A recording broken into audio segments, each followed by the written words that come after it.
Then the competition is a co-joint effort with Pusat U-Science UMS and Kementerian Sains, Teknologi dan Inovasi Negeri Sabah, as we are organizing a competition that is open to all high school students.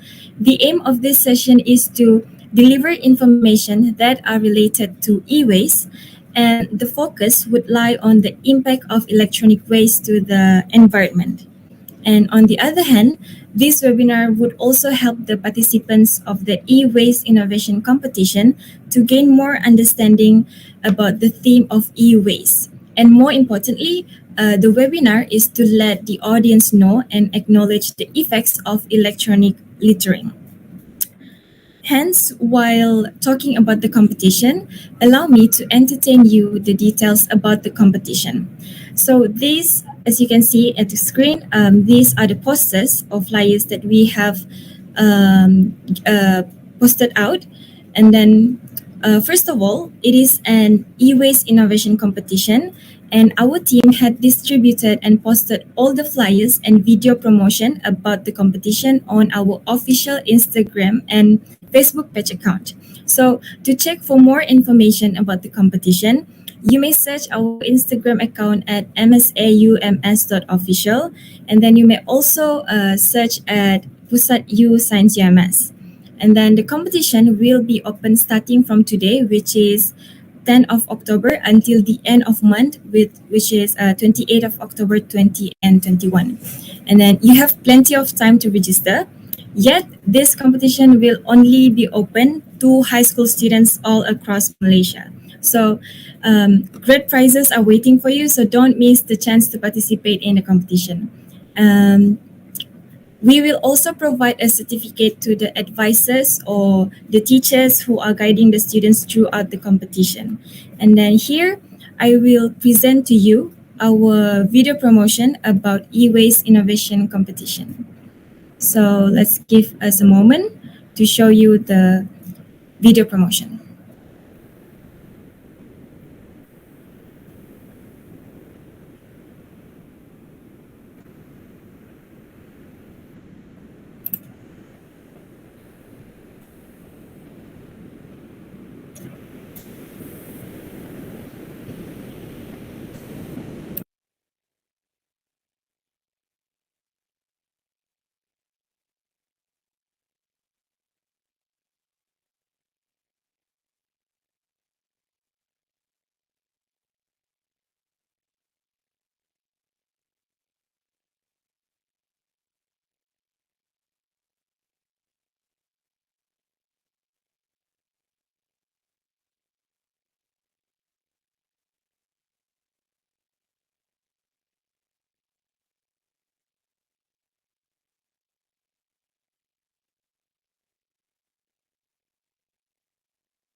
I'm sorry, please give us a moment.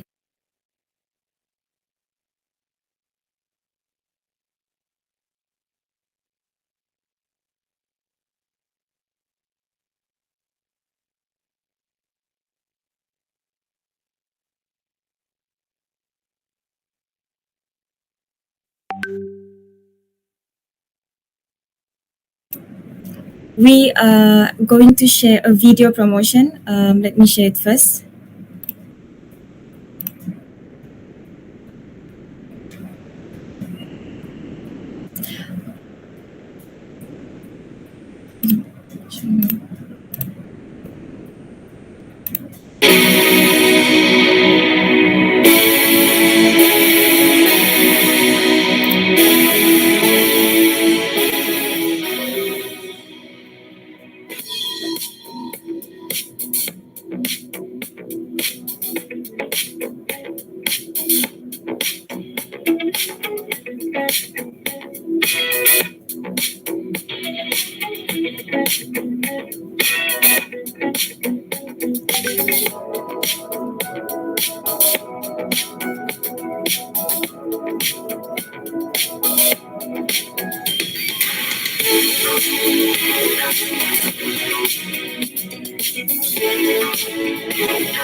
All right.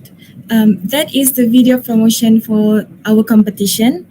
And for any questions from the audience today, please feel free to drop your question on the chat box at the right side of this YouTube live session.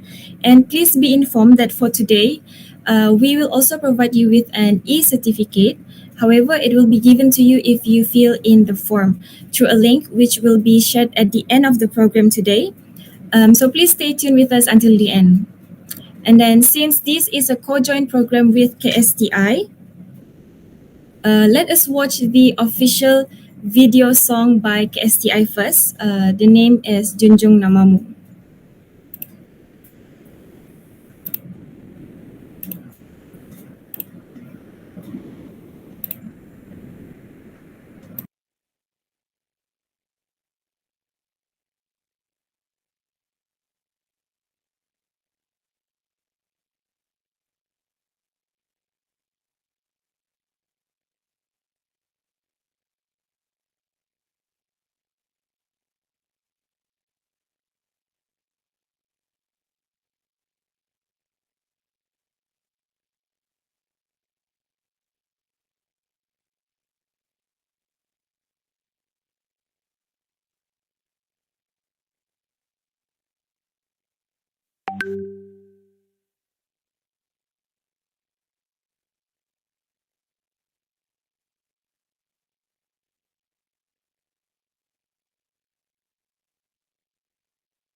Demimu Sabah maju jaya,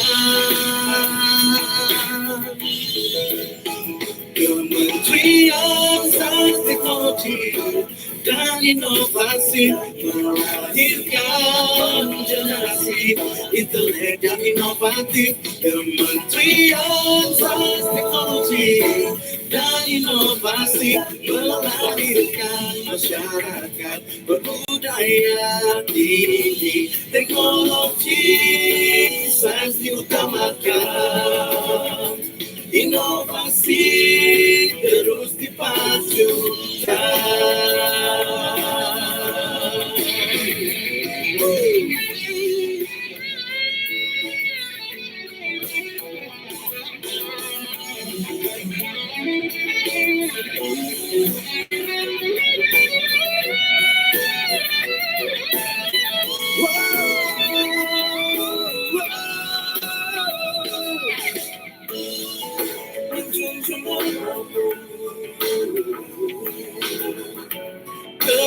Kebersatan dunia,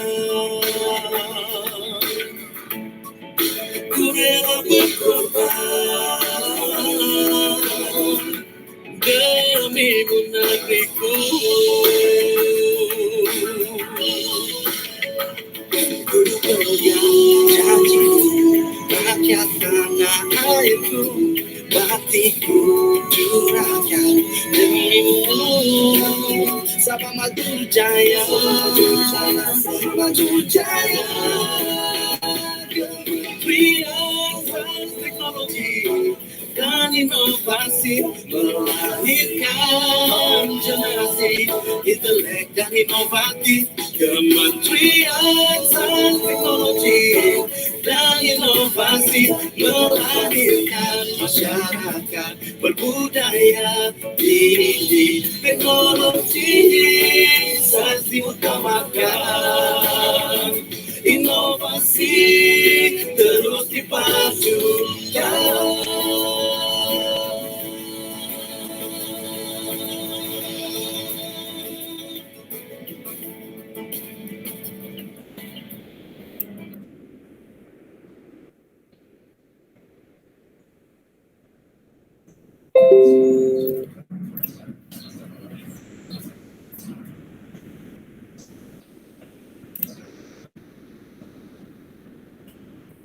All right, that is for the video by KSTI.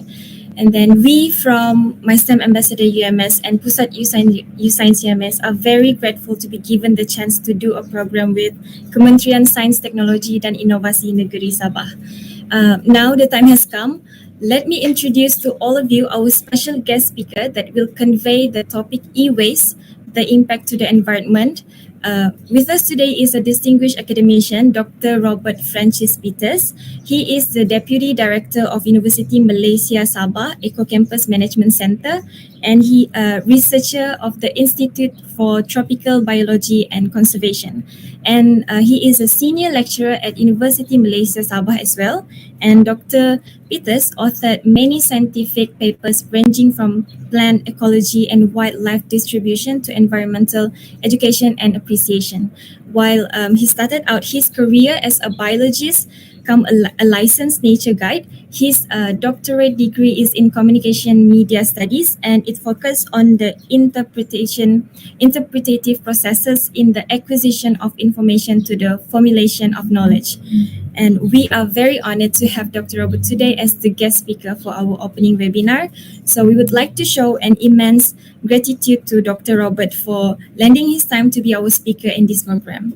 Hence, without further ado, please welcome Dr. Robert with his topic, e-waste, the impact to the environment.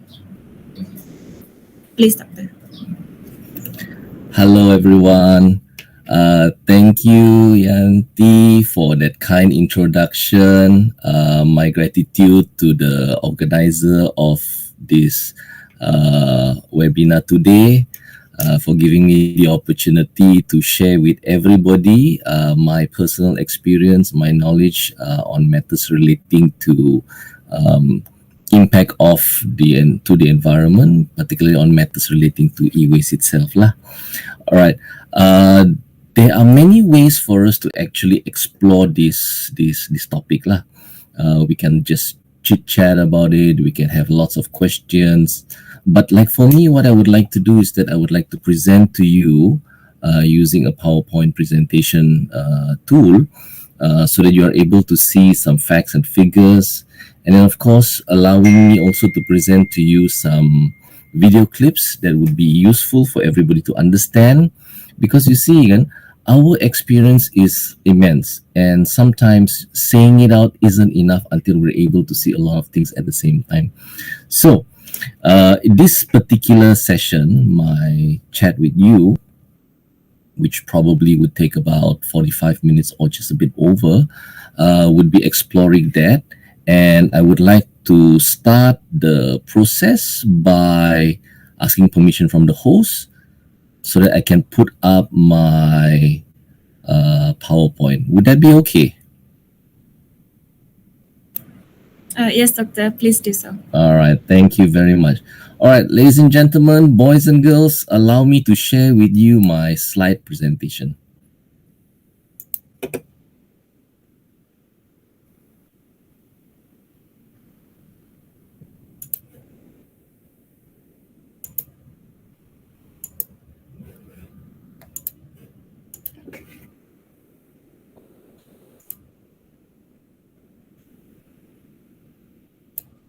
Right. The topic of our chat today, ceramah kita, is about e-waste and its impact on the environment. And I like to inform you that the way we're going to be doing it is we're going to be mixing a bit of Bahasa Malaysia with a bit of the English language. We'll be looking at many materials, many matters in order for us to have a rough idea as to the scope, the matter relating to e-waste itself. So some of the objective of this particular ceramah, okay, first and foremost, is giving you important aspects about e-waste. Pencerahan aspek penting sisa elektronik dan digital. Now, apart from that, I will be presenting information juga mengenai kesan-kesan negatif, maybe a bit of positive, but mainly negative about sisa elektronik and digital kepada manusia, all of us, as well as the environment. While the theme of the talk today is about the environment, we cannot exclude ourselves from the environment. So when we talk about the environment, eventually we will also be talking about ourselves. So e-waste, bagaimana dia memberi kesan kepada kita as well as the environment. Apart from that, the objective or the purpose of this talk is also to give everybody an understanding on the importance of recycling. All right. And hopefully, dalam tempo 45 minutes, we will have a lot of creative ideas on how we can actually do a lot of recycling of e-waste material. All right. Right. To begin with, kita tidak boleh lari from having a good definition of what e-waste is all about. Okay, there are many ways. If you look at this particular screen, there are many ways to write the word e-waste. E capital W waste ataupun E dash waste, or for that matter E capital dash waste. Now, each of this definition mungkin bagi kita ni perkara tu kecil lah. One word, you have those 3 letters, 5 letters, 6 letters, and then the dash down there wouldn't make much of a difference. But in the academic world, when you actually go higher to a professional level, even the way the font is presented would have an impact on how people understand what it is about. Okay, so e-waste, very general. There are many ways to write it. Each of them could mean something different. Tapi in general, okay, e-waste is an electronic product. Electric pun boleh juga.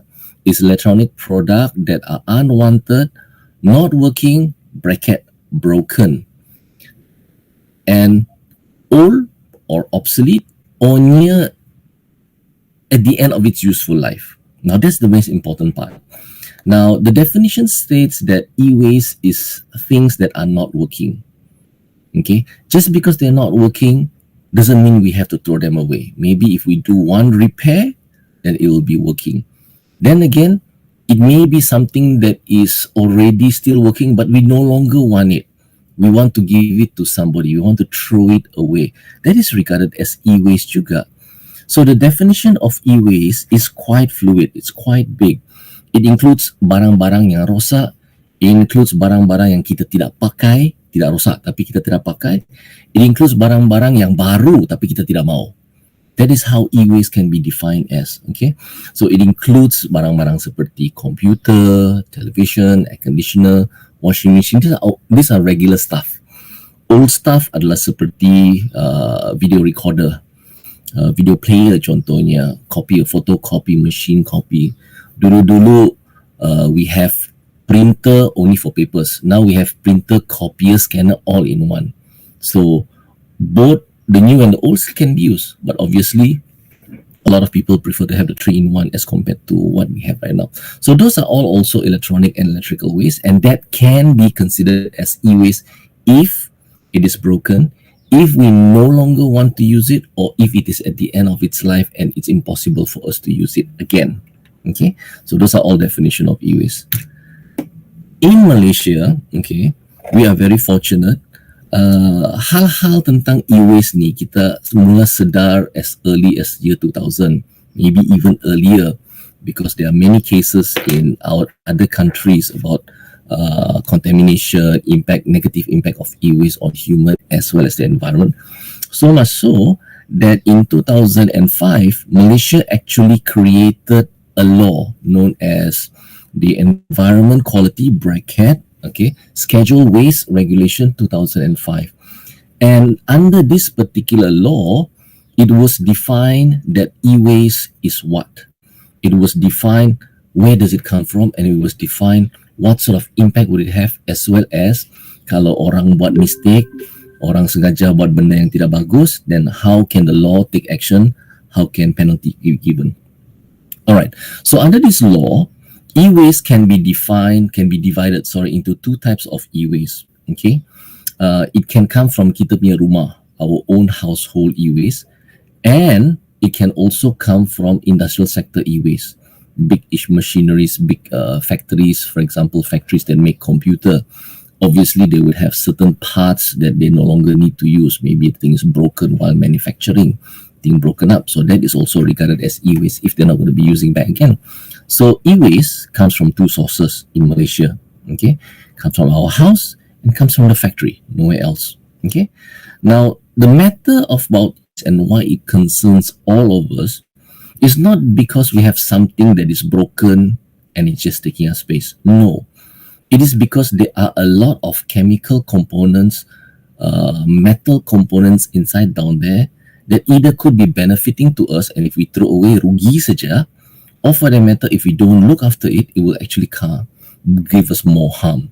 Okay, so if you look at this particular slide, on the last point itself, it would lay down a few metals that can be very dangerous to humans and the environment if it is not properly taken care of. For example, mercury. We all know where mercury is used. The most common one is, of course, dalam thermometer lah. But yes, we do have mercury also used in electronic waste, in electronic devices. Okay, lead, nickel, copper, lithium. I'm sure everybody knows where you can find lithium in electronic devices, your batteries. Okay, and you have your silver, cadmium, and so on. So many of these components, okay, if it is not properly handled, it will be very bad for us human beings as well as for the environment as a whole. So definitely we need to have a law so that semua orang yang handle this material would be able to handle it properly, whether it is in the kilang or in our house. And of course, if we don't handle it properly, then we'll come up with all sorts of problems lah. All right. So, as I mentioned, there have been many cases in the world already. What you see right now is a news cutting, an internet news cutting from a local news taken in 2017 about keracunan because we don't handle the e-waste properly. Right? Right. One of the most important examples that is available for us to understand about e-waste and the impact on e-waste kepada manusia and to us is the Minamata disease. That's very, very easy to obtain the information and would give us a very clear picture of what Minamata disease is all about lah. Okay, there are others also. Tapi I would like to share with you about the Minamata disease sebagai contoh about what went wrong if kita tidak look after the management of e-waste. Okay, so allow me to now show you two video clips, very short one. Okay, two video clips, very short one, about the Minamata disease.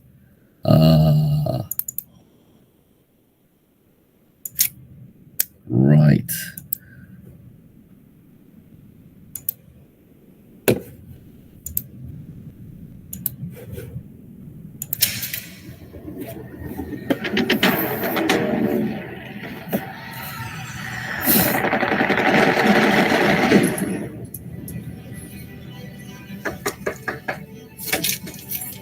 There's a company in Japan that's been dumping their toxic waste into the sea.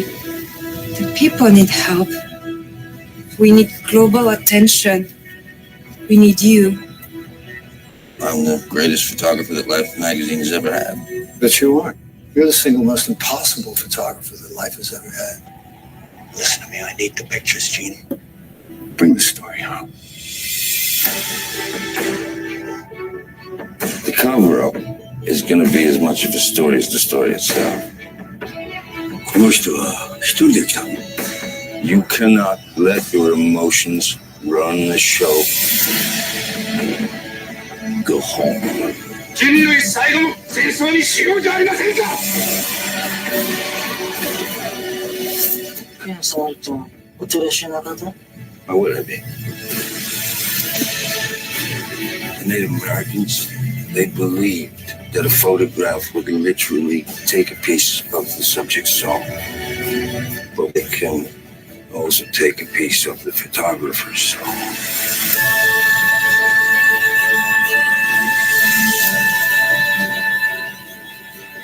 Focus on the photograph you want to take. Focus on what you want to say.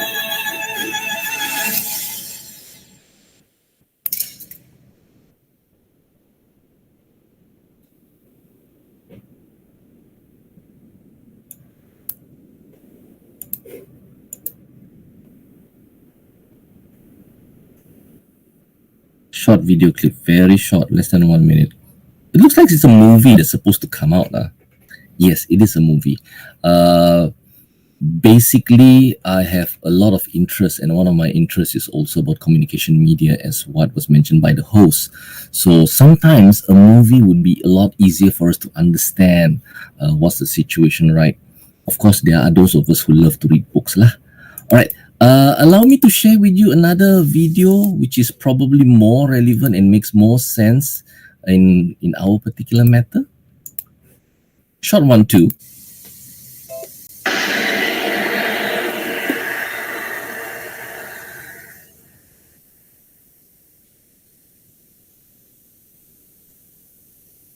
In 1908, Shin Nippon Chiso built a factory in Minamata, a small fishing village in Kumamoto, Kyushu. The company manufactured nitrogenous fertilizers and soon became the major industry in Minamata. By the mid-1950s, Shin Nippon Chiso had become the industry leader in its field.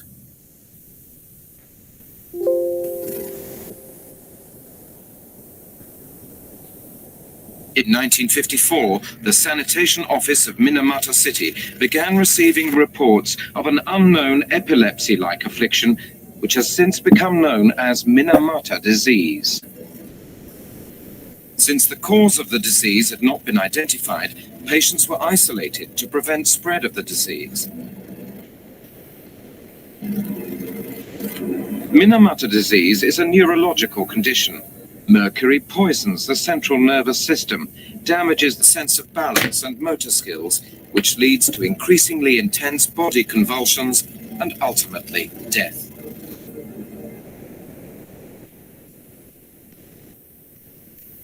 In 1957, the Minamata Disease Research Group of Kumamoto University announced that Minamata disease is a toxic disorder of the central nervous system caused by certain organic mercury compounds transmitted through the intake of seafood.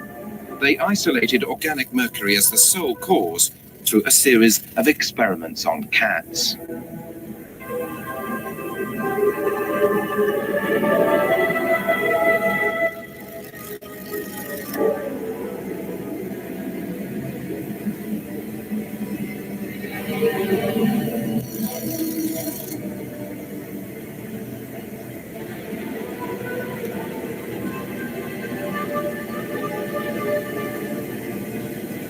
In the same year, extremely toxic levels of organic mercury were detected in the human patients. The report submitted to the Ministry of Health and Welfare stated that the underlying cause was organic mercury in seafood, and the wastewater discharge from the factory was suspected. Afflicted patients continued to be found until 1960. A rash of babies were born with brain damage and extreme physical disabilities.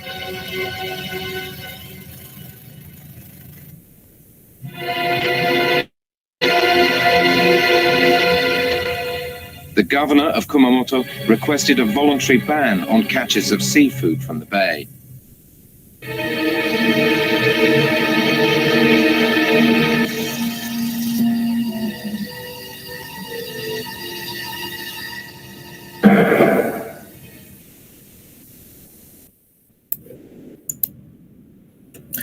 All right. that was 2 video clips, both of it very important, and I'm sure the second video clip would probably make you understand that memang e-waste ni mempunyai a lot of negative part, not just on the environment, tapi at the end of the day dia balik lagi kepada kita lah sebagai manusia. Alright, now that's an example yang ada berlaku about 50 years ago, but many countries, developed countries, developing countries macam Malaysia juga contohnya, we do have our own problems lah. Ada yang kena report dalam newspaper, ada yang taken action by the government, tahan orang, saman, and so many more lah. Okay, so these are some of the efforts that have been taken in order to try and resolve it. Now, sebagai student, sebagai orang yang akan satu hari nanti bekerja dalam private ataupun public, you can contribute, okay? So let us continue back again. Minum mata disease, alright. This is how we do it in University Malaysia Sabah, where I am currently working at. Ini merupakan cara di mana the Institute for Tropical Biology and Conservation manages its e-waste. E-waste and toxin chemical, because every of these things is come under the same category di bawah undang-undang lah kan. Okay, not only do we separate it, we put in pellets, we put wrappers around it, and then if you look at it, ini bagaikan dia akan diangkut oleh syarikat-syarikat pengangkutan yang berdaftar. Not anybody can take this materials and move it elsewhere. It has to be controlled, because kalau silap hari bulan, keracunan. It would have an impact on human being as well as the environment itself. Alright, so in Malaysia, we already have the law. We already taken steps to try and do things so that we don't have a negative impact on the environment as well as on human being itself. Tapi it's not that easy. There's still a long way for us to go. And what I want to show you right now is something very interesting from a different country.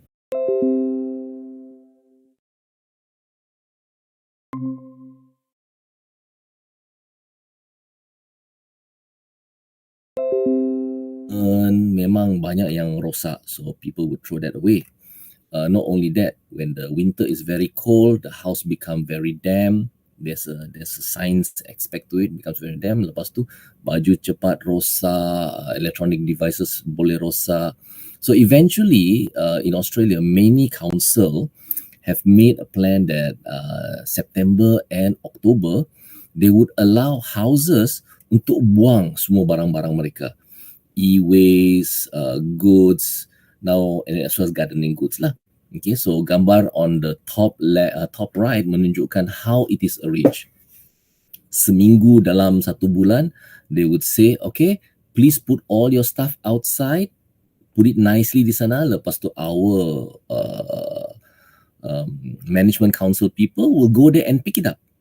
So, bila kita lihat cara begini, very well organized, tersusun, we know very well that benda-benda ini masih lagi taken care of lah. So, if we want to repair it and then resell it, donate the thing, no problem.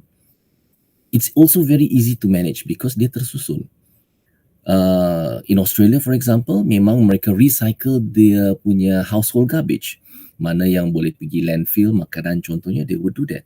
Mana yang papers, bottles yang boleh kena recycle, they would do that. Organic, kayu-kayu yang boleh diubah menjadi compost, they would do that. So this is what is happening in developed countries. And Malaysia, we are already going in that direction. But there's still a long way for us to go because memang banyak lagi perkara-perkara yang kita perlu sedar lah before we're able to do it.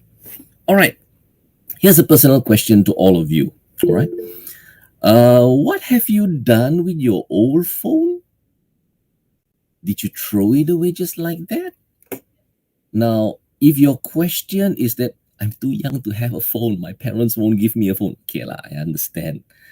If you're already like Form 5, I'm sure by now you would have at least 2 phones. One maybe a phone that you had 2 years, 3 years ago, and then now because of the PDPR di rumah, you might have a better phone lah. So at least in your hand, you would have 2 phones already. So what did you do with the old phone? Did you just throw it away? Did you come up with soalan, apa saya nak buat? Do I throw this thing away in the garbage sedangkan dia bukan apa ni boleh masuk landfill? It's a question that sometimes kita semua tertanya-tanya lah. Now, what you see on the screen right now are two phones, Ericsson as well as Nokia 7110. Sorry to interrupt, Doctor. Excuse me. Yes. But you're not sharing your screen right now.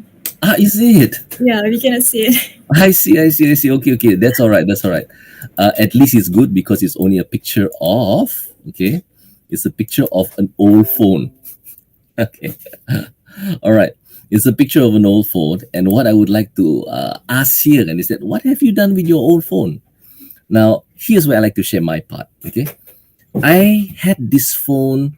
These two phones are my first two phones when I became interested ataupun started using electronic gadgets lah. So these are my first two phones that I've had. Okay, sampai hari ini saya tidak pakai, but I'm still keeping it. It still works. Yalah, okay lah. One is 2G, one is not. Most of it are 2Gs lah. No color screen. Cannot go for SMS. Can go for SMS.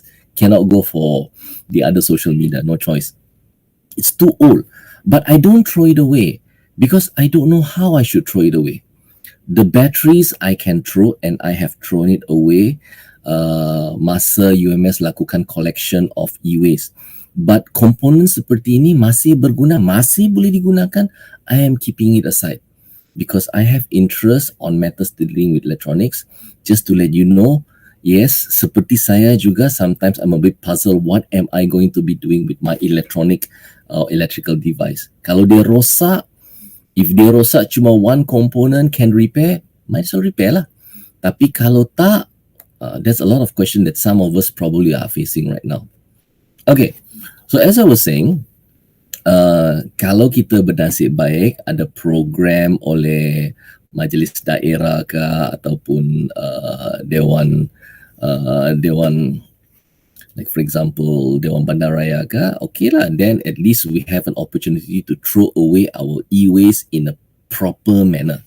So ini merupakan satu e-waste collection yang telah dilakukan dalam UMS baru-baru ini, and I understand today is the last day di Sabah for campaign e-waste. Alright, so if you still have a few, you still got a few more hours, go ahead.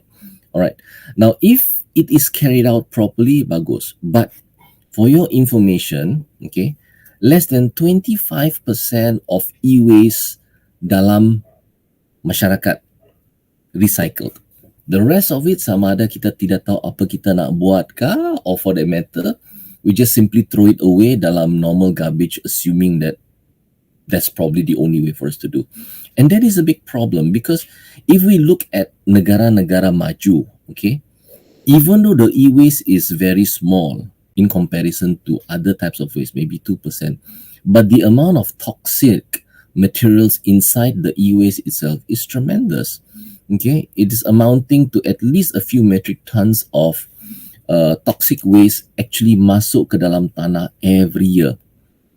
If you happen to be a farmer or a planter, it's going to be a problem because we know sooner or later toxic material tersebut akan masuk kepada tumbuh-tumbuhan lah, and that is what we're trying to avoid, right?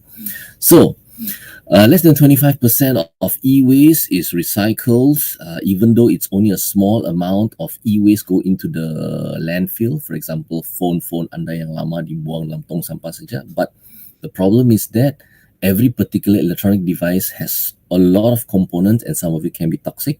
So that 2% of e-waste actually amounts to 70% of toxic waste yang masuk ke dalam kita punya landfill area. Total, just by one country alone, and then we combine to all countries itself, 20 to 50 million metric tons of e-waste every year. That's a lot. Okay, now here's the fact and figure. Going specifically kepada example dari European countries, okay, Western Europe. Jika diperhatikan, this is a chart of the breakdown of e-waste dalam satu rumah. Okay, in one house, rumah biasalah, family yang very well versed with IT and all that. 30% of the waste dari rumah tersebut adalah ICT related, handphone, computer, and so on. 40% of the waste dari rumah tersebut adalah seperti peti sejuk, big air conditioner, Maybe every 2 years, some device rosak. 5 years from now, peti sejuk rosak. And then 4 years from now, aircon rosak. So 40% of the waste daripada rumah tersebut happens to be on big devices. Okay.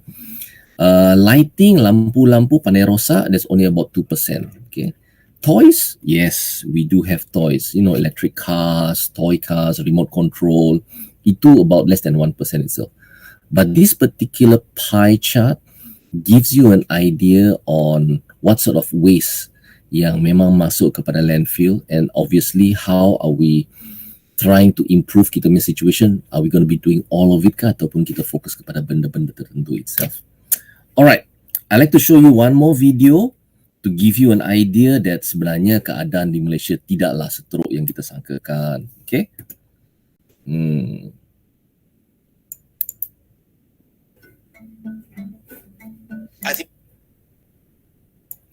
Right. Let me share with you another video clip. Very short one as usual.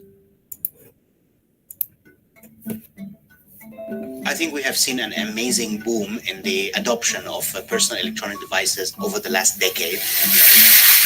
That success of making billions of people use technology also kind of came at the expense of hurting the environment. The world produces about 50 million tons of e-waste every year.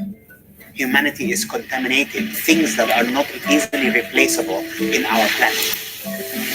This is really a serious issue and we have to deal with it.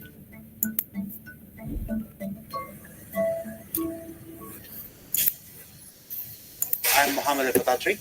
I'm the founder of Earth. Earth is an on-demand electronic waste recycling service which handles e-waste in an environmentally friendly way. I used to work in many NGOs before I started this project, and I found that waste management is really a huge problem, especially e-waste.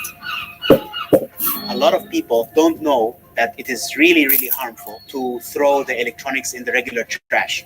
It dumps all of that contaminated stuff, all mixed together in the landfill. All the large-scale recovery plans say the last mile logistics to collect small amounts of e-waste from millions of consumers and businesses is so complicated and expensive. This is completely inefficient and we need a better way. In Malaysia, there are millions of people who drive cars. So we have thousands of those freelance heroes. We, on the other hand, receive the pickup requests from the customers. Our system matches the nearest driver to the order. Hello. Hi, Miss Liza. Okay, so we come up. Normally, I would help out more after office hours. Alright, I'm here to collect your e-waste. Yes. Alright. And I believe that it is my duty, and also I employ everybody also to take up this responsibility. It's our gift to the next generation. Once we serve a customer, we take all the e-waste that they have, we pay them a good cash reward. The revenue is generated from the recycling, and that's why you get more and more people interested in recycling. Freelance drivers are able to keep the e-waste with them, and then at the end of the week, after collecting many orders, they basically come and bring it to our central warehouse. 2 days ago, we received this batch of laptops from a company, and we will wipe the data and send it to recovery on the next time. Once it reaches our central warehouse, our recovery partner actually sends their truck to our warehouse to collect all the items and bring it directly for dismantling segregation. Earth has so far collected more than 15 tons of e-waste, but still the challenge ahead of us is really, really large. To be honest, we faced a very big hardship at the beginning of starting this project. Actually, the e-waste business is not new in Malaysia, but the concept of e-waste recycling is new to the public. So when we were collecting our first ton, we didn't have a hero network. We didn't have a brand. Nobody knew about us. And we were basically visiting, random events, random shops, talking to people that we meet on the street. It was then when we realized to solve the problem, we have to work on increasing people's awareness of e-waste. When I heard about the Alipay NUS Social Innovation Challenge, I think the best thing that we can have at the moment is trying to get together with our partners and get together our minds just to see how we can scale the collection of electronic waste and recycling of electronic waste. Now we're open our technology and we're willing to sharing what we have experienced. When we were at Alipay NUS Challenge, we heard about the product called Ant Forest. That product was being used by hundreds of millions of people, and it already resulted in the physical planting of more than 100 million trees. This is the kind of scale that gets me excited. Participating in the challenge inspired me in different ways, especially on the importance of spreading and advocating environmental education. You want to know what happens with e-waste at the end of it when it's recycled? It's extremely important to educate the students. Oh my God. Once they recognize that this is the thing that they should do, I think that as they grow older, they will also keep this same philosophy or belief and then instill it in their own families and their own communities. This laptop is 11 years older than you. Older, he considers himself as a reason to make the world a better place. And actually, when I ask him, "Mo, can you please take some rest?" Usually he says, "No, I will never stop until this problem stops." I believe that we create something with a social impact. Of course, I know that we cannot change the whole planet, but we can make a change, a real change, and start to change this planet we live in.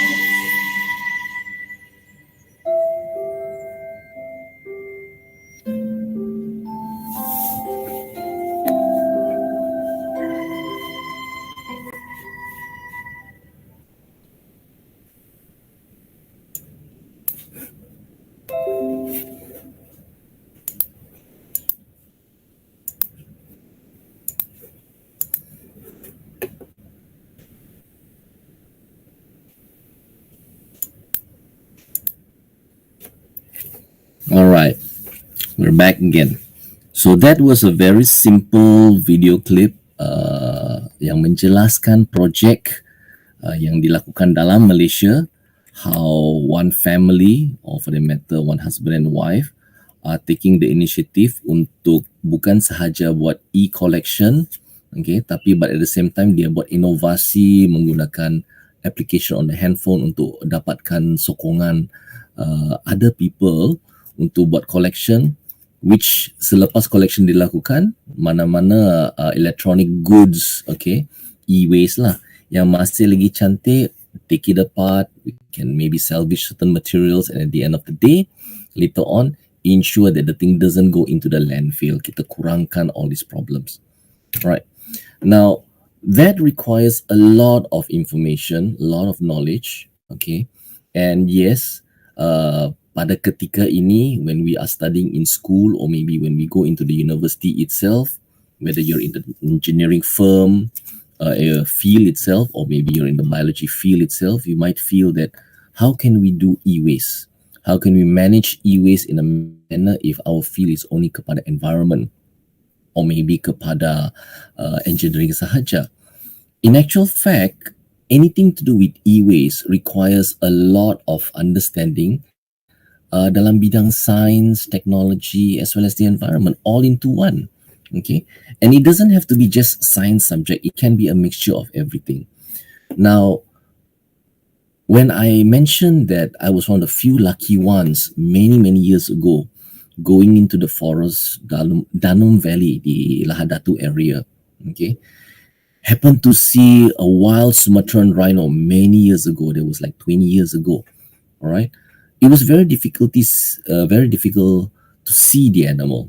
And for a scientist to go into a forest to try and study wildlife population, it can take months and months before you actually finish your study.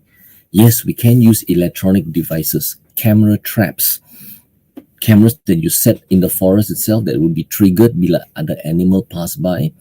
But of course, it's not easy to do those camera traps because yalah, weather condition kan, tiba-tiba ada payau, ada rusa pergi rosakkan that particular equipment, or maybe thunderstorm yang merosakkan the battery pack itself. So technically, people who deal with plants and animals may sooner or later have to learn about devices.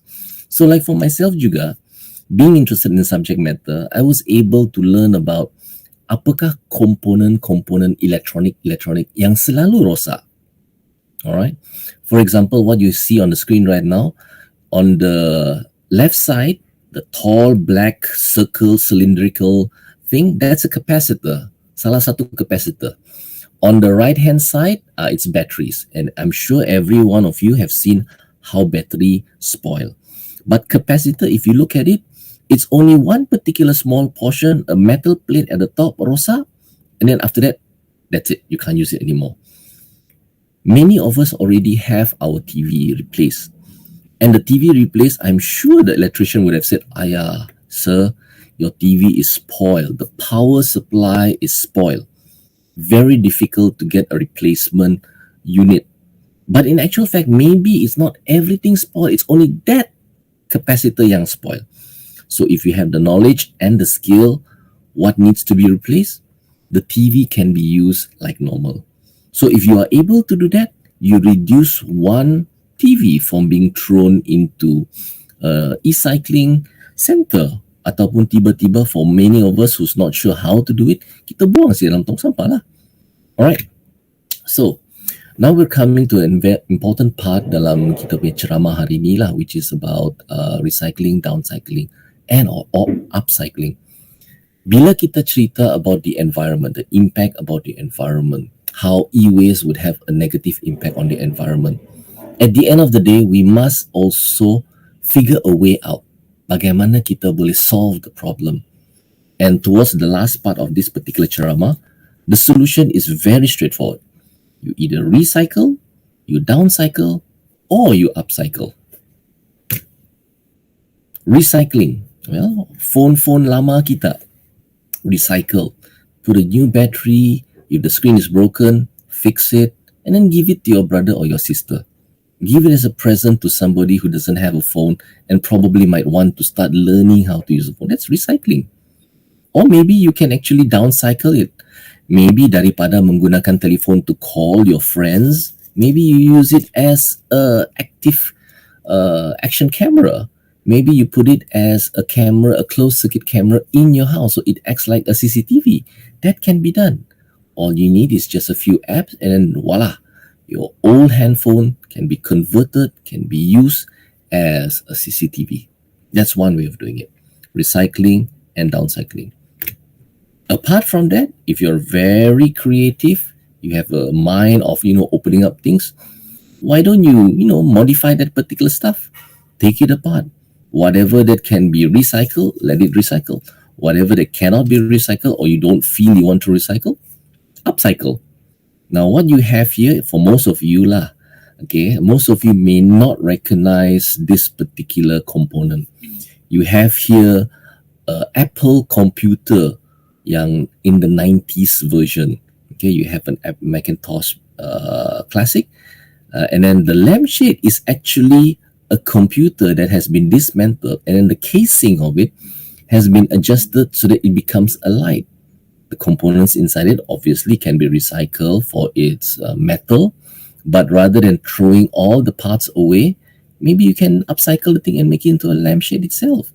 So there's a lot of opportunities in doing work with e-waste itself, recycling, downcycling, or even upcycling. All the actions that you take will eventually help the environment one way or another. All right. And of course, creativity is very important. One CD save, one motherboard save would mean one less matter in the ground that will cause toxic poisoning. Bit of creativity is important. All right.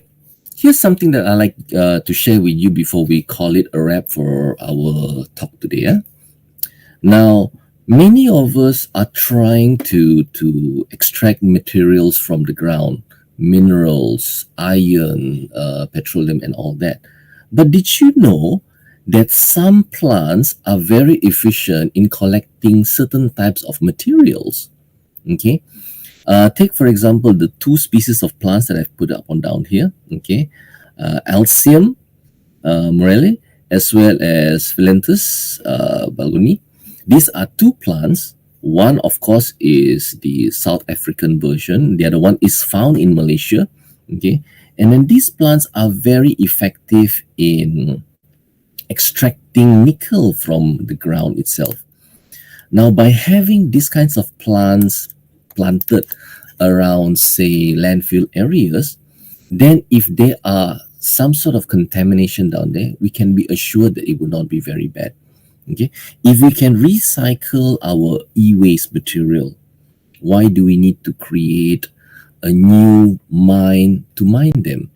Kenapa kita perlu lombong biji timah kalau kita mempunyai pengetahuan tumbuh-tumbuhan yang boleh ekstrak timah direct daripada tanah itu sendiri? So, the point here is that when you're talking about e-waste and its impact on the environment, yes, action kita sebagai seorang manusia is to recycle, upcycle, or even downcycle. But we can go more than that. We don't need to stop at just that. We can expand kita punya knowledge through science and technology to try and see how we can reduce the impact that is already down there. Alright, so coming towards the end of kita punya talk today, there are a few takeaway messages that I would like to share with everybody yang mendengar dan juga present today dalam this live. Okay, first and foremost, kalau boleh, hold on to your devices as long as you can. No harm in using a mobile phone, a new mobile phone, for more than 3 years. I do agree kadang-kadang dia outdated, dia tak boleh support lagi the new apps, I understand. But we don't need to always change our phone every 2-3 years. We don't need to change our TV every 2-3 years. If we can hold on to it as long as possible, then we are ensuring we don't have e-waste. Kita kurangkan kita punya waste, kita tidak buangkan benda tu. Now, another takeaway message that I like to give you is that memang kita sudah ada undang-undang. And all kita perlu sekarang ni ialah rakyat, you and me, menghayati the importance of understanding e-waste and how we are supposed to manage it in accordance to kita punya situation. So where possible, recycle, upcycle, or even downcycle. Okay, these are some of the takeaway messages. And when you're talking about the further step, okay, the last step, if you can innovate the e-waste yang ada, then you would reduce it being thrown dalam wasteland. Okay, so if you can innovate the waste, go ahead.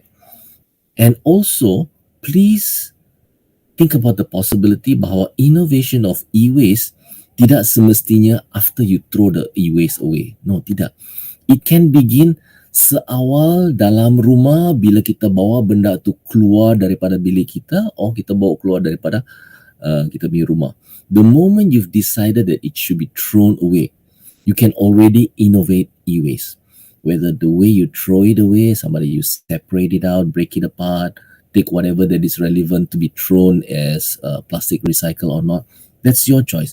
Kita boleh mula seawal itu, and we can go all the way up to innovating e-waste, mengambil balik mana-mana yang rosak, recycling it, or maybe extracting the material, the metal, supaya kita boleh mengurangkan harm on the environment, maybe daripada pembentukan lombong yang baru, pembukaan lombong yang baru, or maybe poison leaching kepada tumbuh-tumbuhan tertentu. So these are the steps that we can take. Innovation of e-waste bukan hanya bila kita buang e-waste tersebut di tong sampah di luar. Tidak, it can begin even in the house. And kalau boleh, make sure you hold on to your devices as long as possible. Repair it if you can. Upcycle, downcycle if you need to.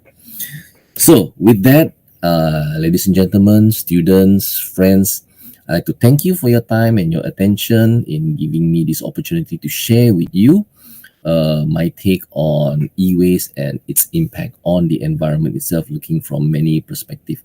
Last but not least, I like to acknowledge Club MySTEM Ambassador UMS for creating this webinar that would actually allow us to share ideas. So with that, I thank you for your presentation, and I'd like to hand over this session back kepada moderator. Thank you very much.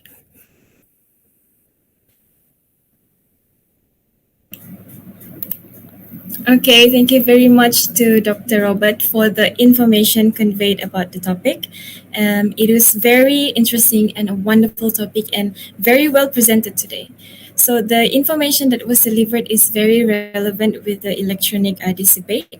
And then actually after this we have a Q&A session, but before we proceed with the Q&A, we will have maybe a 2 minutes break in which we'll give some space to Doctor for getting prepared with the questions that will be asked. And in the meantime, to all the audience that have any question, you may put your question about your curiosity on the chat box and I will bring up the question one by one. And then you may ask in English as well as in Bahasa Melayu.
Okay, it seems that Doctor is ready for our Q&A session.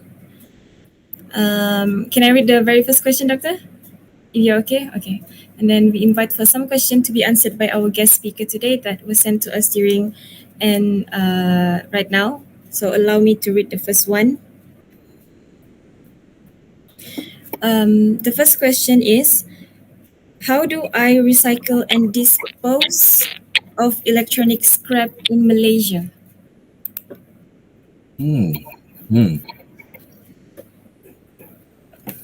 That's a very general question.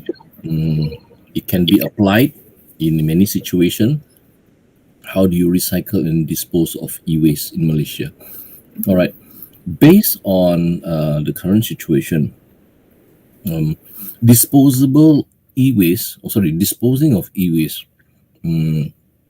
in Peninsular Malaysia, in Sarawak, and in Sabah are slightly different. Right? And the reason why there's a lot of difference is mainly because of the support services that is available. In Semenanjung, Peninsular Malaysia, there are many services, there are many companies that are already operating processes of actually collecting e-waste, scraps for that matter. So if you were to Google it in the internet, you'll be able to get the information, and then immediately you can contact them lah.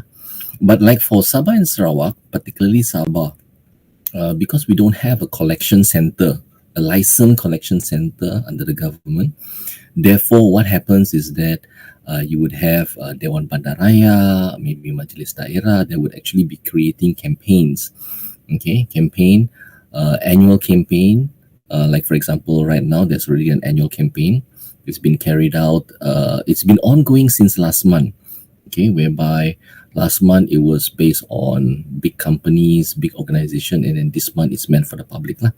So dalam 2 bulan ini, there's a lot of advertisement, a lot of posters being put out. And what happened is that kita sebagai pengguna that has all these e-waste, we just simply hand it over to them. And then after that, it's settled. They would actually find the right people to pack it up and then, of course, to send it to the collection center itself. So how do you dispose of this electronic waste? 2 things, okay? First and foremost, you have to find out who are the people or who are the companies in your area that deals with it, if you have one or none. If you have, good. If you don't have, then you have no choice. Tapi perlu tunggu campaign ataupun activity by NGO lah. Okay, and then after that, that's where you actually hand over. That's one. Now, in the process, in the meantime, what do you do? Well, there's no harm in you keeping it aside. All right. If let's say you have a handphone, take the battery out, take whatever unnecessary stuff, SIM card out, put it separated, keep it in one side. Keep it in a box, batteries, put it aside, make sure it's separated. And when the time comes for you to dispose of it, then you dispose of it in that particular manner. Now, the reason why you need to separate all these things out is because, one, they stay bersih. They're bersih, clean. And because it is bersih and clean, if one fine day, 2 bulan kemudian lah, you decided that you want to repair the thing, you want to exercise your creativity, all right, go ahead. You didn't throw it away, you still have it. Okay? So, how do you need to dispose of your e-waste? Make sure you take out the battery, keep it aside, and then the other electronic part, keep it aside. Keep it into a point whereby you're able to hand it over kepada licensed contractor ataupun licensed NGOs to actually pick it up. That is basically my advice to you. All right? Simple advice. Thank you very much.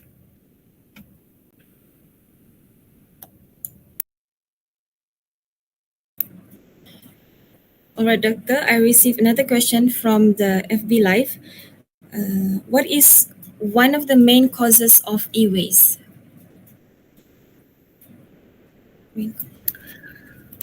Main causes of e-waste. Advancement of technology. That's the main cause of it.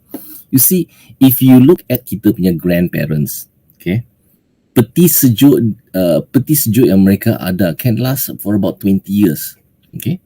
However, current situation, current technology that we have right now is that most of the devices, maybe 5 years, 10 years, terus dia rosak. The components, electronic components yang ada dalam that particular devices, the one yang usually spoil fast is the capacitor. The reason is because the technology itself was built in such a manner yang dia mempunyai fluid. So kalau liquid fluid pandai kering, automatically the chances of it spoiling is very, very high lah. So if you ask me what is the main causes of e-waste, it's because of technology. Kita tidak menggunakan teknologi yang canggih, menyebabkan produk yang kita hasilkan is not long term. Maybe it's 5 years, maybe it's 10 years. Yes, you can pay more to get a better device, a better electronic good that can last you for 20 years. You can do that. But most of us probably are not thinking that we want to have a device for 10, 20 years because kita pun sedar juga kita punya peti sejuk bukan juga 5G, and it's not like, you know, something that you can QR the thing with your handphone there, not yet anyway. So teknologi merupakan the reason why there's a lot of electronic waste. But one thing I need to inform, now memang ramai sudah agensi, syarikat-syarikat sedar bahawa that they do need to step up the game. Takkanlah every time just make an electronic good yang last for 2 years and then change the thing. So they are already trying to adapt newer technology into their manufacturing lah, so that barang-barang yang kita buat ni, yang mereka buat dan kita pakai itu can last even longer lah. But even though we have these devices, the second biggest problem is that kita sendiri yang don't know how to match it with our lifestyle itself. To say that the biggest e-waste problem is like maybe peti sejuk, or maybe like it's washing machine, or probably it's like handphone, is not correct.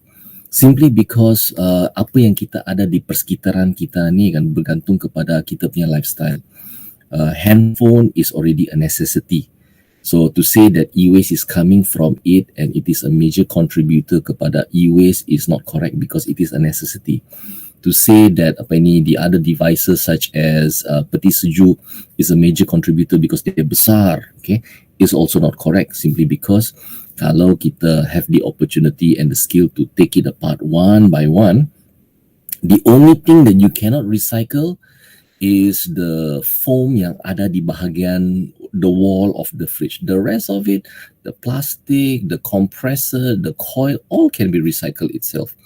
So it's more towards the technology, it's more towards us being able to adapt to the technology that is actually the major contributor to e-waste. It's not so much of peti sejuk as per se, or for that matter even like handphone as per se.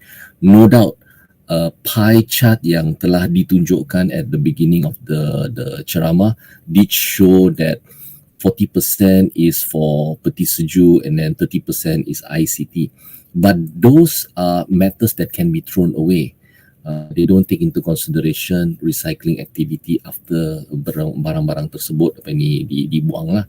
Okay, that is what is happening in other countries. In Malaysia right now, we're still getting used to the idea about managing kita punya e-waste, and so far it does look like in terms of volume, quantity, nampaknya all the bigger electronic and electrical devices seem to be contributing to the e-waste. But the only reason why it is contributing is because kita sendiri belum lagi dapat really extract the components daripada this particular peti sejuk itself. So technology is our biggest problem in order for us to be able to do proper e-waste and management of it. I hope that answer is clear. If it is not clear, you can always shoot another question. Thank you.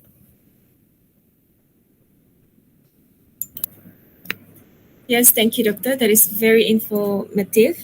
And then another question by Muhammad Izzat. There's two questions by him. What will happen to the nature, society, or maybe the world if we did not properly throw the electronic waste? And why it is important for us to recycle? That's the question by Muhammad Izzat. Very good question. Also does require a very lengthy explanation. But I think I tell you what, I give you just a simple understanding. Okay. Let's not talk about the environment. Let's not talk about the environment as a whole. Simply because somehow or other kita sebagai masyarakat kan, are slowly detaching ourselves from the environment. Yes, we can blame it on the COVID pandemic, but in a normal situation juga, very few of us actually has the opportunity untuk masuk hutan reserve, to bersiar-siar, berkelah, trekking. Very few of us actually have the opportunity. And the reason why we don't have the opportunity is because kita punya lifestyle lah. You want to go to Gunung Jerai buat trekking, or you want to go to Mount Kinabalu itself to climb the mountain, Danong Valley, jalan-jalan dalam hutan menghayati the animals and the rivers. It does take a lot of effort, okay? So as a result, most of us are only able to appreciate this environment closer to us lah. Taman-taman bunga, mini zoo or zoo. And as a result of that, our understanding of the environment, impact on the environment pun memang sudah berubah lah. Landfill is never in forested area. The government has made it in such a manner that kalau boleh landfill, pengurusan e-waste tidak akan didekatkan dengan tempat-tempat yang environmentally important. Okay, so when we talk about the harm to the environment daripada e-waste, dia sebenarnya ada kaitan dengan whatever that's close to us. Okay, the harm that this e-waste can give to us lah. Now, the most direct direct impact on the human and the environment is the cost of a healthy lifestyle. Alright, dahulunya maybe if you want to drink water, you want to buy water and then boil water so they can make a good drink, maybe your parents would have to pay lebih kurang 10 ringgit per cubic meter of water that has been processed. Very simple, very cheap. Sekarang kalau kebetulan ada e-waste and then the pipes ke rosak ke and everything, the cost of cleaning the water itself will increase and tiba-tiba kita pun terpaksa belanja lebih for the water itself. Alright. So if you're asking what sort of impact does e-waste have onto us, alright, the immediate impact is that dia meningkatkan kos hidup. Alright. Take for example, another example, when you have, let's say, a landfill next to you, okay, the landfill next to you, so majlis daerah, majlis pembadaran, Dewan Bandar Raya throw the garbage down there, they process it, they clean it, they spread it out, and then after that they keep it down there supaya dia boleh naturally decompose. Okay, if it is not managed properly, tiba-tiba ada e-waste di dalam sana, ada handphone batteries and everything. Alright, dia menyebabkan toxin contamination down there, and that would actually change the fume, the smell in that particular area. So kita, what do? Well, we close all the window, we buy new aircon, we buy air purifier, it increase our cost lah. Health-wise, we cannot run away from it. With all sorts of problems in management of e-waste, makanya it becomes more expensive for us to actually appreciate and enjoy life. That is the most obvious cause. So I believe that is one answer for two questions. What about you, moderator? Do you think I'm able to answer two questions at that particular time, or did I miss out anything? No, Doctor, I think you did very well in explaining about the two questions just now. Okay, thank you. I was afraid that I might have missed out on the second question itself. Okay, Doctor. And then this question is it in Malay? Bagaimanakah kaedah penyimpanan bagi bateri yang digunakan untuk kegunaan domestik sebelum pelupusan? Good question. I would need to be very technical on that. All right. For a person that runs around in the forest looking for animals and plants, now you have to be technical on batteries itself. All right. Batteries depend kepada cara dia dibuat. Okay. Bateri biasa seperti Eveready, content dia carbon. If you're talking about energy saver pula, ini macam long life energy battery, high powered battery, mereka menggunakan lithium ion battery, sama seperti dengan battery yang ada dalam handphone devices. So technically battery ada beberapa jenis, ada yang very simple, very straightforward seperti carbon based battery, okay. And then of course you have a very very high impact battery seperti lithium ion, and of course teknologi akan membawa kepada pembentukan penciptaan bateri-bateri yang lebih canggih. In fact, I understand that there is already research and development on a battery berdasarkan kepada garam, which is interesting. Okay, so anyway, coming back to the question, how do we deal dengan bateri? Macam mana kita nak manage ini particular battery? Alright. When it comes to lithium ion battery, dia memang perlu pemprosesan in a sense like kalau boleh kita separate material baguslah, tapi memang kita tidak ada capability. So technically apa yang dilakukan oleh kebanyakan syarikat is that bateri lithium ion, okay, diasingkan daripada bateri-bateri lain dan kemudiannya mereka simpan dalam kontainer yang berisi pasir ataupun batu. The reason is because bateri sebegini senang explode, senang pecah, and the content, the toxin content can actually leak out. But if you have sand, if you have stone, makanya sand and stone tu bertindak bagaikan sponge lah. They absorb all the heat, all the toxin fast, and if you want to dispose ataupun kalau kita perlu cuci balik pasir itu ataupun batu tu, it's not a problem, senang. Okay, so dangerous battery, battery seperti lithium ion battery, the right way to dispose of it ialah untuk masukkan dia dalam container dan kemudiannya container yang berisi dengan pasir ke or batu dan kemudiannya hand over kepada mereka yang mampu manage it. Bateri biasa seperti carbon based battery yang biasa kita beli di kedai, banyak-banyak brand tu, small A or triple A batteries. Okay, technically it is not right to throw it inside the garbage bin. Okay, but kalau pembuangan bateri tersebut is like less than 2% daripada keseluruhan garbage waste, seperti keadaan di Western Europe, e-waste hanyalah about 2% sahaja, okay, then it should not be a problem juga because you are talking about bacteria are able to dispose of bateri biasa. Okay, so kita ada dua proses. One is a simple process whereby kita bergantung kepada nature untuk break down ini bateri yang ada, tapi dia hanya untuk bateri yang very simple, very basic, yang mana komponen untuk membuat dia pun adalah biasa-biasa punya bateri lah. Okay, but kalau bateri tersebut itu mempunyai bahan toksin, okay, lithium ion contohnya, bateri yang high powered bateri di mana casing dia adalah timah, alright, then we cannot simply dispose of it properly. Kita perlu berikan dia kepada orang yang dilesenkan untuk to do the disposal itself. Alright, so the range of tindakan yang perlu diambil banyak bergantung kepada apa jenis bateri tersebut.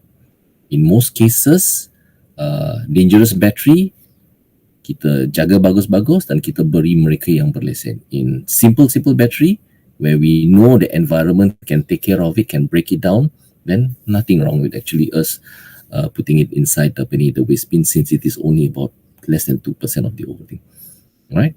So your knowledge on science is very important in order for you to decide how you want to use or rather how you want to manage ataupun dispose of the particular battery. Right? Now, sorry, before I stop on that one, a point of disclaimer, all right? Government will always tell you separate the batteries from all your devices.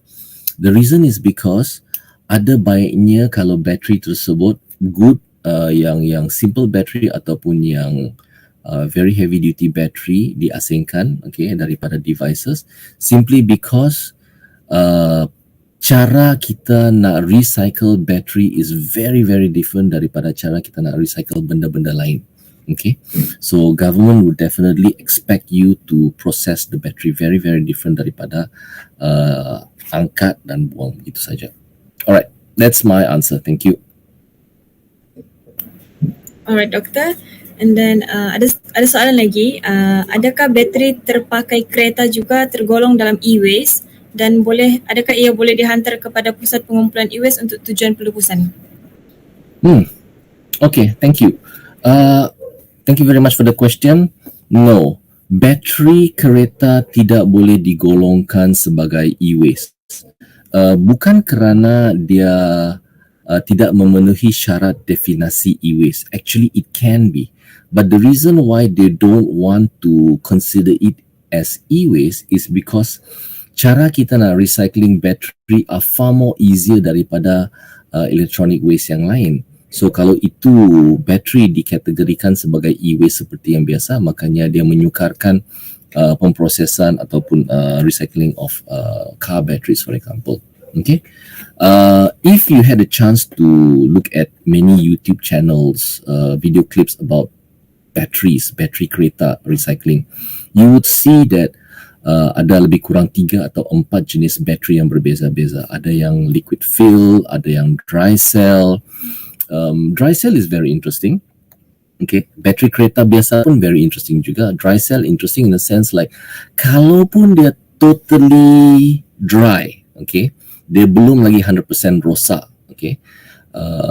Car battery dry, not yet 100% rosak. The thing was dried yesterday. You can pour in saline water, air suling, okay. You can pour in saline water and you can still rejuvenate the battery and then later on use it as a down cycle battery, maybe to power your lights in rumah yang kecil, maybe di backyard if you wanted to. You don't have to use electricity, okay. Same like car battery juga. Some car battery, even though dia tidak lagi kononnya boleh simpan charge lah, but technically battery itu tidak 100% rosak. Bateri tersebut mungkin terlampau banyak contaminants dalam bahagian cecair dan perlu kena bersihkan, and then after the contaminants have to be extracted, then the battery can be used back again lah. So there are always possibility to recycle battery, to rejuvenate battery and then reuse battery. If the battery is betul-betul rosak, okay, yes, most of the time it is thrown or given to recycling companies, and then they will actually break it down and then either sell the parts that can be recycled seperti timah, or for that matter take away the liquid for different processing itself lah.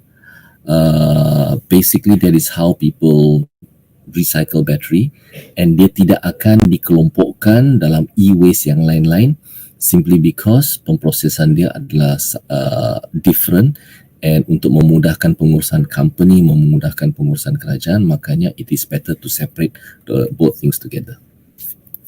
Alright, hope the answer is clear. Yes, Doctor, that is very clear. And then another question, may we know where is the e-waste center for Sabah, especially in KK, and how do we contact them?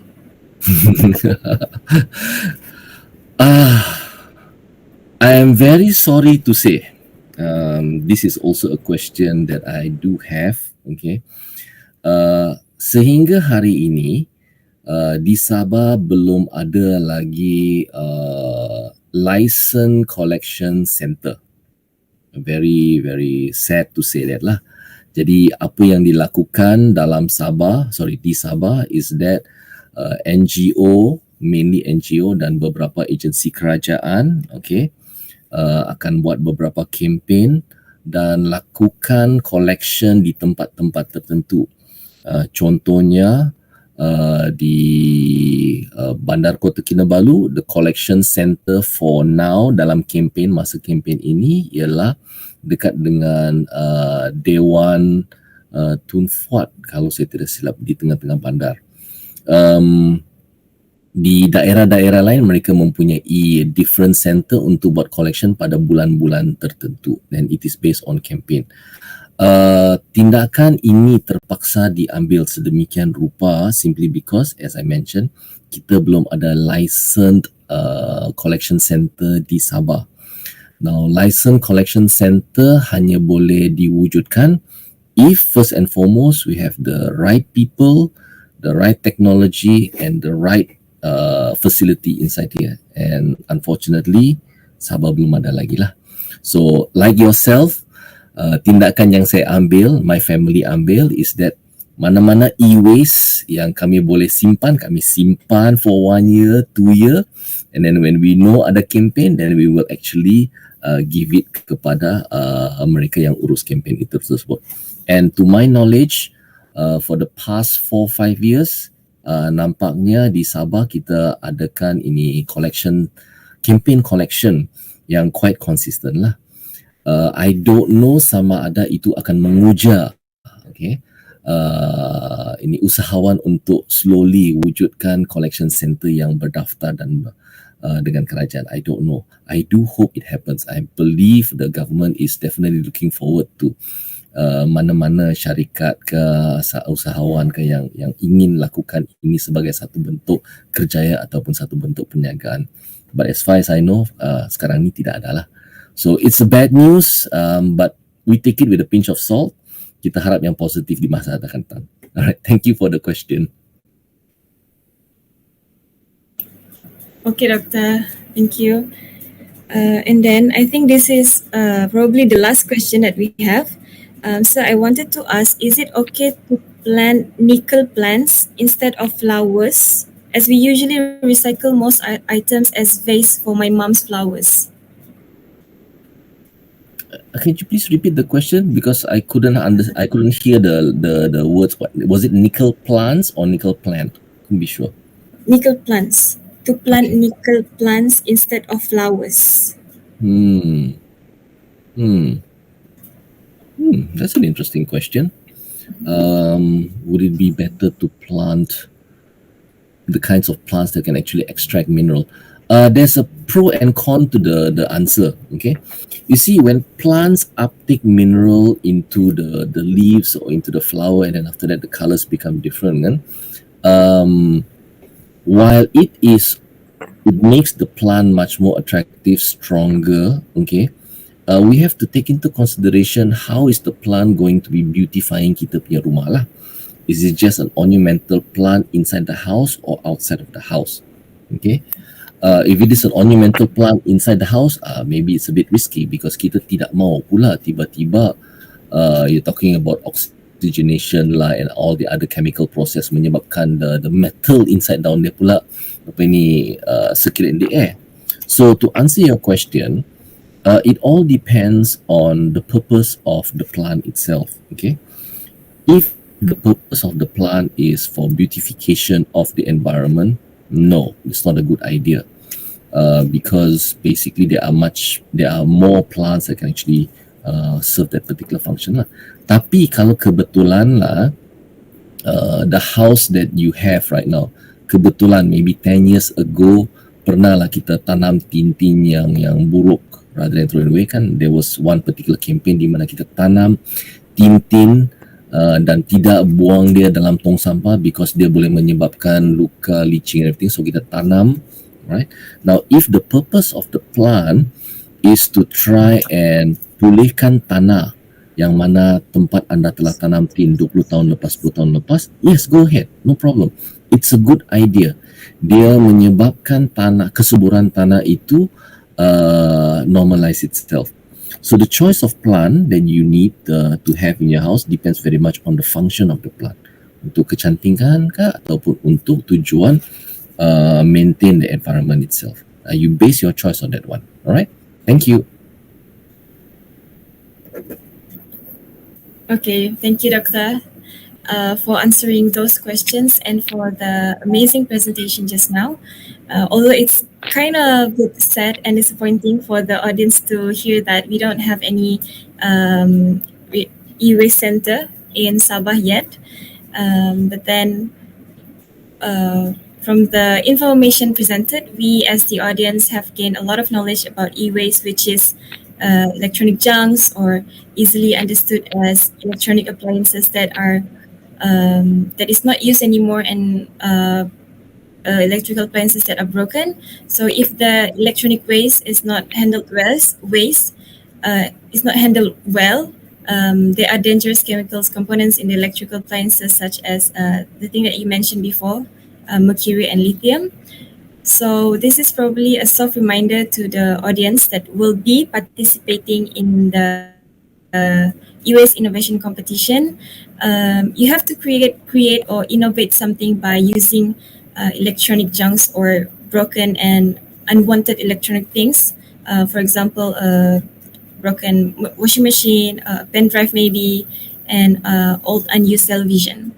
And for the audience, do help us to promote the competition to all high school students, as this will be a great opportunity for them to ignite their creativity in STEM, and as well as to recycle the e-waste. So I think that's it. Thank you to our guest speaker, Dr. Robert, and thank you to all of the audiences as well for your participation. And it was a pleasure to have all of you with us. So with this, we will conclude the webinar. Assalamualaikum warahmatullahi ta'ala wabarakatuh, and we will see you again next time. Thank you. Thank you, Doctor.